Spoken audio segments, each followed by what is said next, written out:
Canada logged about $6.29 billion in insured losses from severe weather in 2024. That's roughly triple 2023 and the highest on record. Severe convective storm in particular has overtaken hurricanes as the #1 loss driver for property insurance. In this edition, we welcome some familiar faces and a new panelist. First of all, it's welcome back to Laszlo Szent-Miklósi. He is SVP, National Corporate Leader Real Estate at Marsh. Damien Eccleton, SVP, National Practice Leader Property at Gallagher. Chiara DeHuna, AVP, Senior Production Underwriter at FM Affiliated. And it's a first-time welcome to Cheryl Policelli, SVP and Property Unit Leader Central Region, Commercial Broking at Aon. So welcome everybody, and to get the ball rolling, I want to throw some stats at you if I can. Canada logged about $6.29 billion in insured losses from severe weather in 2024. That's roughly triple 2023 and the highest on record. Now, 2025 NatCat payouts were already at $1.6 billion by early September. We don't have the full year stats yet, but putting the industry on pace for a $2.7 billion year. So how have these back-to-back loss years tangibly changed your approach to property capacity, pricing, and indeed client communication as we roll into the new year? Laszlo, I'll start with you. Thank you so much, Paul. Hi, everyone. Interesting year for sure. Over the past 3 years, we did see that the average insured losses in Canada definitely has increased. I think we were lucky in 2025, and I just would like to touch on a few key stats first. One is 2025, luckily, it was lower from insured losses perspective based on Q3 data, roughly around $2.5–3 billion, what we expect for altogether for 2025. Combined ratio for the industry has improved somewhat, which again helps the insurers also remain more competitive. The reinsurance environment and particularly Gen 1 renewals also remain very competitive. Additional capital continued to flow in, pricing and terms and conditions overall improved. Now, altogether, that said, and that's also a response to perhaps second part of your question, that's why we do see that from carriers' perspective, the pricing and approach really haven't changed so much. The competitive environment remained the same. Obviously, our communication remained to clients, in particular, be familiar with your exposure, identify and verify your cat exposures or those geographies prone to cat exposure, build and plan accordingly for a renewal, and use your tools and even modeling that can help you better understand the overall exposure, and then prepare yourself for the upcoming renewals and handling your policies. But again, overall, because the environment remained competitive, we are very much looking forward to seeing as to what 2026 is going to bring. Initial expectations is that the competitive environment will remain in place for the most part of 2026. Great overview to kick us off. And Chiara, I imagine there have been significant differences in the rate changes we're seeing based on different regions. Correct, Paul. And Laszlo, thank you for those points. You know, as from the carrier side from 2025, we saw a very competitive market. We certainly saw the market turning towards the second, third, and fourth quarter. What we did see, though, is the accounts that are more exposed to natural catastrophe and those that do have outstanding recommendations or outstanding concerns didn't necessarily seem the best terms and conditions as those that had already addressed it through good engineering solutions and climate resilience. And so, Cheryl, are you having to take a different approach in terms of how you're preparing different clients in different regions? I would say a little bit, yeah. I mean, I definitely agree with everything Laszlo said. It's a competitive environment, but really all we need is just one large cat loss and it'll set a reset in the industry really quickly. So back-to-back weather losses have really forced a reset in Canadian property insurance. And I would say overall on capacity insurance, insurers are more cautious about how much limit they can deploy. So we'll often rebuild programs with more layers, and we'll have more conversations about higher deductibles, captives, and use other tools really to try and control the risk. On pricing, we don't always expect like a flat renewal or a decreasing renewal. We'll assume some sort of pressure from underwriters, and we'll focus on helping clients earn the best outcome through better data, clear evidence of mitigation, and analytics to try to target limits and deductibles where they matter the most. Renewals, really, they're a year-round process. We'll start earlier. We set realistic outcome ranges. We'll prepare the client's finance teams and leadership teams well in advance. We try to shift the focus from this year's premium to really staying insurable on sustainable terms over several years. So resilience really means just using better technology, getting clients to use better infrastructure and better standards to reduce damage and speed recovery. And really, as client events intensify, the opportunity is really for us to use data to improve preparedness, reshape risk management, and help build partnerships that really just overall support faster recovery and long-term resilience with clients. But sounding overall then, Damien, like the rates and capacity generally are there, but the approach to client communication is changing? Yeah, really good points by the panel. I think, despite that 2025, 2026 cat year, or should I say 2024, 2025, the capacity is still generally abundant and rates are being pushed down just, purely based off, region and exposure and occupancy. And there's a few other reasons for that. There's a soft market right now. We're in a competition or a competitive marketplace. There's top line growth objectives from carriers. And we also have to remember that carrier rate adequacy on the portfolio is relatively healthy after that hard market of those hard market years. So they're able to come down a little bit more on pricing because they have those healthy portfolios. But it's all really about region, what you're exposed to, the occupancy you're currently operating in. But that being said, I would say that client communication on the Nat Cat exposure, specifically encouraging risk mitigation, has increased as a result of heightened cat activity over the past few years. And we've been actively working with clients to highlight the importance of risk management as a long-term investment so their operations are not disrupted and they can build resiliency. So for example, that could be, recommending flood defense walls or fire-resistant materials or improved building maintenance. So just little things like that we're trying to get ahead on with clients in those areas.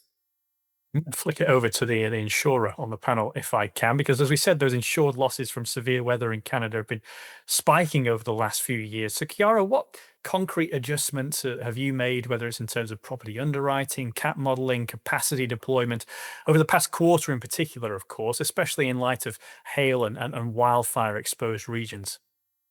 From the insurer perspective, what we've seen is we've seen climate change really affect this natural catastrophe losses, particularly hail and wind. In the US, it started out in the Texas area, going further into the Midwest when it comes to hail. Now we're seeing hail out in the Calgary area in Canada being a big peril and concern.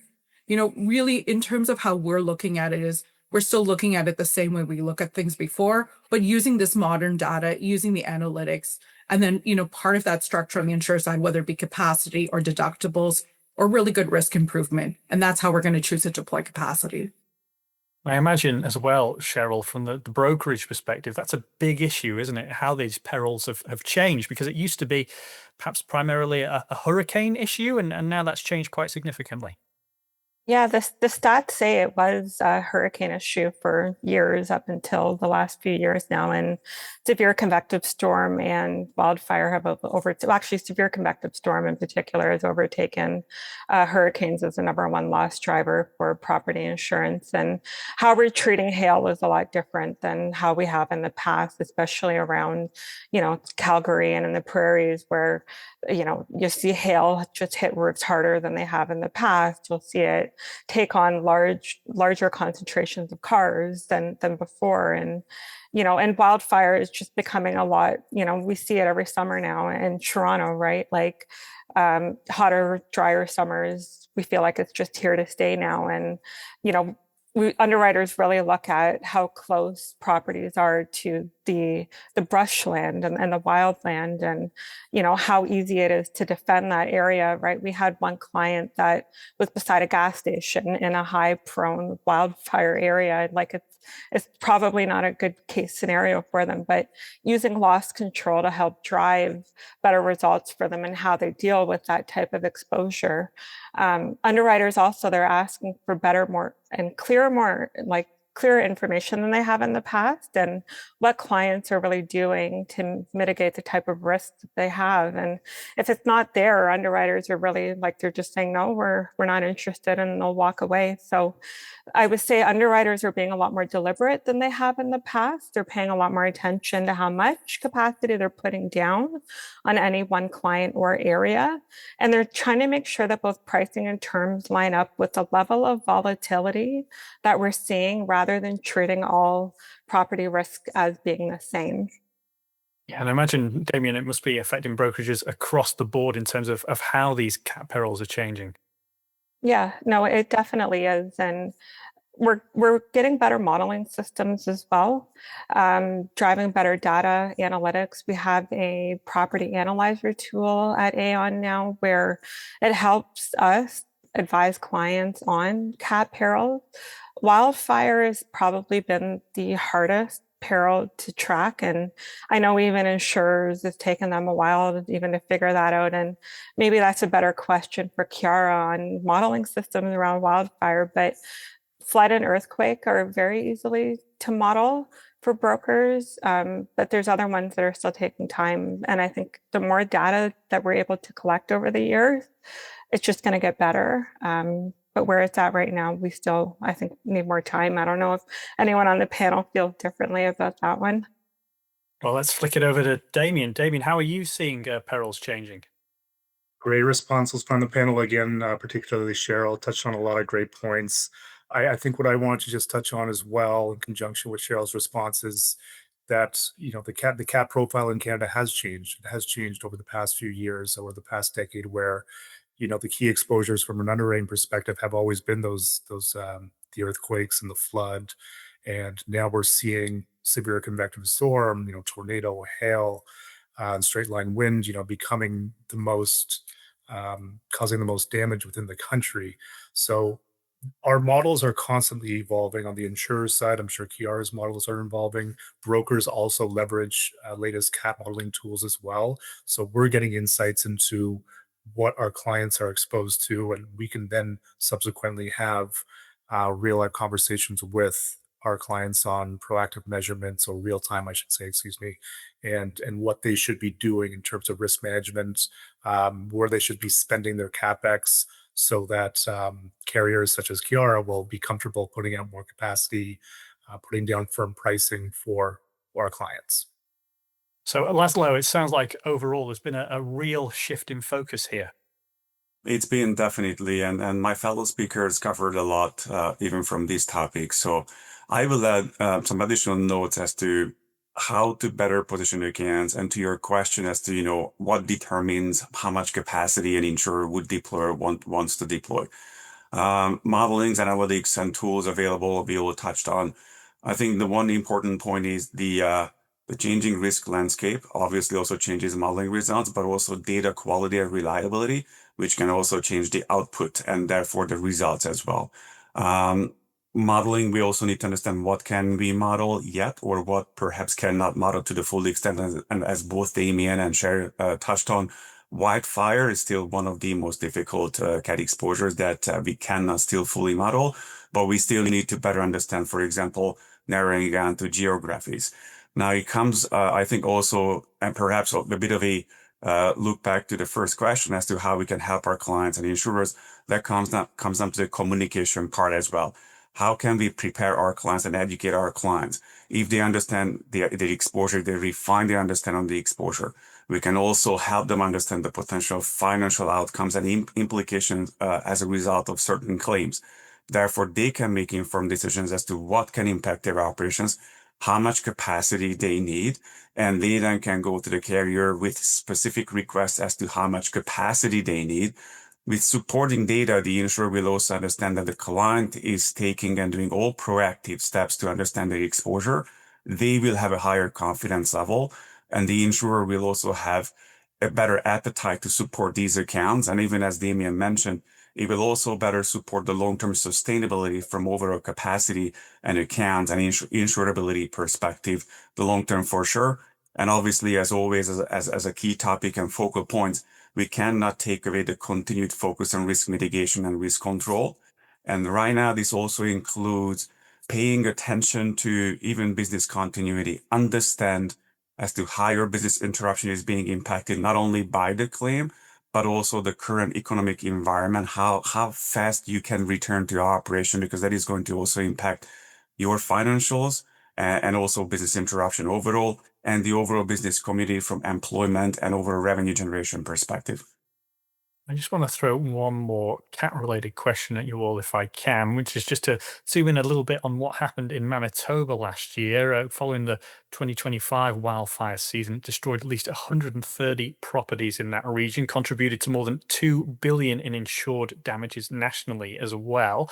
So I'd just love to know, how are you addressing those emerging affordability and availability pressures for property cover in these wildfire-prone regions specifically? Cheryl, how are you going about it?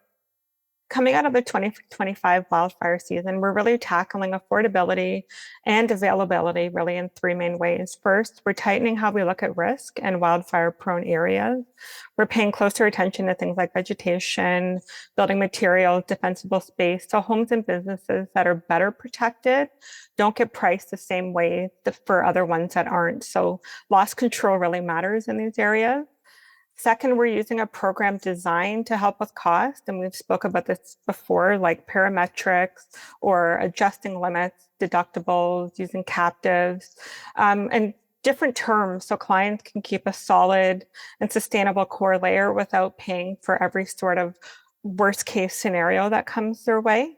And third, we're pushing for solutions at the territorial level. So just getting better data into our systems about wildfire prone areas and possible risk sharing setups in the highest risk zones, because really we don't feel like pricing alone can handle this type of risk forever.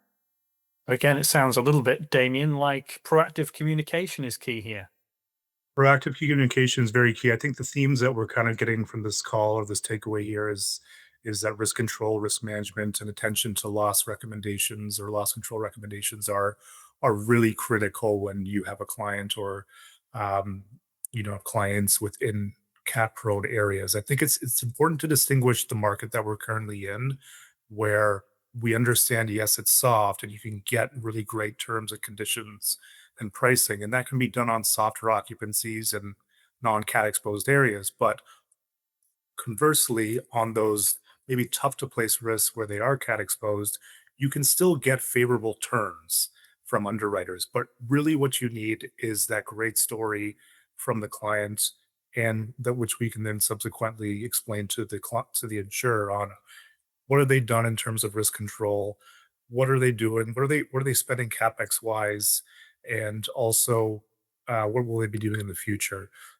All those things, will help an insurer probably take more of a risk and unlock, quote unquote, their capacity in terms for areas in cat prone areas. So, Laszlo, if these insureds in these NatCat regions are facing changing terms, how can we help them? Good question, and I think overall we've touched on as part of the prior questions, but definitely overall education and helping client being prepared for potential issues and wildfire, helping businesses prepare proactively remain key. Obviously, taking proactive measures is crucial, obviously, to help them minimize the impact of the wildfires on businesses. A well-practiced resilience and crisis management plan, appropriate insurance coverage also. Understanding and overall explaining to the clients the overall financial impact as to what your coverage is, for example, what your deductible is, how long is it going to take for you to, for example, remain out of operation, restoration, having a plan outlining next steps. What are you going to do when the unfortunate disaster already occurred? Who are you going to call? What is the labor available? Where's the material available? How long can you actually access, or how long it will take for you to access those materials to help you restore your business? These sometimes sound obvious steps and obvious topics, but when it's actually institutionalized, when disaster happens, everyone will know exactly next steps and what to touch on and how to access. And to Damien's point, that is going to help the insurers also understand what's the client doing, how can actually help them restore the operation, and therefore increase the appetite. Again, unfortunately, these areas are being impacted, and our thoughts are going out to all that are being impacted, of course. Seeing some changes terms, pushing terms from insurers' perspective, trying to limit sublimits and coverage, and also pushing for higher deductibles. So that is also on us, obviously, transparently explaining the consequences of changing insurance terms and how can potentially we have them mitigate or minimize the negative impacts. There's some great tips there from Laszlo. Chiara, any other smart things that you think that clients could be doing? From the insurer perspective, it's really about how we can help our clients protect their facilities, especially in a larger portfolio where this location may be in a wildfire, but it really is key to the client to have that. All of the three panelists touched on some very key points that we really emphasize for our clients. Laszlo talked about, in words, the wildfire emergency response plan. I think that's the first and easiest thing clients can do. It's a simple investment, having a good plan of action. Damon talked about that partnership. It's very key to have that with a good client. And then Cheryl, in terms of the vegetative roofs, we do talk about that. We talk about the type of vegetatives that you're going to have around your buildings that would be kind of oil or water based. I mean, the worst case a client can do as well to protect is to add actual physical protections. There's fantastic things, whether it's an exterior wall or even putting exterior sprinklers on. It's really key for those clients who have a facility they want to protect to look at those big investments. Yeah, it makes a lot of sense. Well, I just want to finish by getting an overall market outlook from you, because a September 2025 report noted that reinsurers were reassessing aggregate capacity for wildfire exposed regions in Canada, while embedded insurance startups partnering with fintechs to kind of bypass that legacy distribution. So as you plan for 2026, how are you reshaping your property risk transfer and distribution strategies in response to tighter cat reinsurance and indeed new digital competitors? Damien, tell us how you're going about it. Thanks, Paul. I don't necessarily think that reinsurance is tighter this year. I think what we've seen from the January 1 renewals is that reinsurance capacity is still abundant, and on a rate online perspective, the rates have actually gone down. Now that is dependent on occupancy and region. So for wildfire, to your point, it could be a little bit more restrictive, and companies could be looking to control their aggregations. But generally, it is still a favorable environment for buyers in the marketplace. I think just to talk about distribution strategies for clients or reinsurance, I mean, there's other alternative risk transfer vehicles which are more common now that we can provide or offer to our clients, and that could be captives, parametrics, where we can infill deductibles utilizing that vehicle, or cat bonds. And there are other ways which we can offer capacity or protection, or I guess share our distribution channels in terms of reinsurance. And So Laszlo, overall, would you say that there's still a competitive landscape in light of the reinsurance renewals? Yes, and Damien raised some very good points and provided a very good summary with respect to the overall market as to the reinsurance renewal outcomes and the overall alternative solutions that we also see and continue to see. One important point that I'd like to add is definitely we need to discuss with the clients. We need to help them quantify and revisit their overall exposures, the overall exposures impacts with respect to what if they cover, what if they utilize the usual traditional risk transfer, what alternative options are available, and how it would impact their overall risk management, risk mitigation plan, and even financial modeling. It would also include revisiting and confirming contractual requirements, whether or not they're allowed to, for example, explore alternative options, for example, increasing deductibles and covering the high deductibles via parametrics or even alternative risk transfer solutions. But overall, it comes down to discussions. What we do see is that clients coming off of the tail end of the hard market conditions, they do not just want to stay put, saying that they want to continue to benefit from the improving market conditions, but they proactively want to understand the what if scenarios. What if the market is going to turn again? I want to make sure that I'm aware of the actual solutions that can become available if need be. So that is going to be important. That is going to be crucial, critical. That's why altogether the broker and the insurers community will continue to play a key role, explaining these alternatives to clients and helping them design those solutions for them. When we're looking at 2026 as well, Kiara, it feels like we can't have a conversation without mentioning AI at some point. For sure. You know, what we're seeing from a lot of our competitors, even ourselves, is an investment in both AI as well as in analytics. And that's going to be driving in 2026 and 2027 the capacity and the terms and conditions. That investment's really going to be key to how cat reinsurance is going to come into effect and if there's going to be different alternative solutions. And Cheryl, are you seeing that sort of focus on analytics and AI? Is that kind of emanating from the London markets as well? Yeah, definitely. I would say London markets are really in front of where the game is at right now. There's two markets in particular. So London markets, how it works is you get one lead market and you get follow capacity that follows behind the lead market. So the lead market's the one that sets the terms and then you get the follow behind them. So the lead market is a human, but the follow capacity comes from these AI tools that are set up by underwriters. So really underwriters aren't disappearing. Their role is just changing where their underwriters are setting the rules, steering a portfolio. They'll handle the more complex and exceptional risk, but they're really just setting up an algorithm right now to get this follow capacity behind a human underwriter that puts forth the terms. But I would say domestically, especially the type of business that we work on still is the middle market to larger accounts. It's still all human based, but the smaller type of business in our market, it is getting a little more digital than it has in the past. So there has been a shift definitely I would say over the last few years. Definitely interesting times and indeed fantastic thoughts from everyone. This is shaping up to be a brilliant panel throughout 2026. Remember, they will be back together every quarter.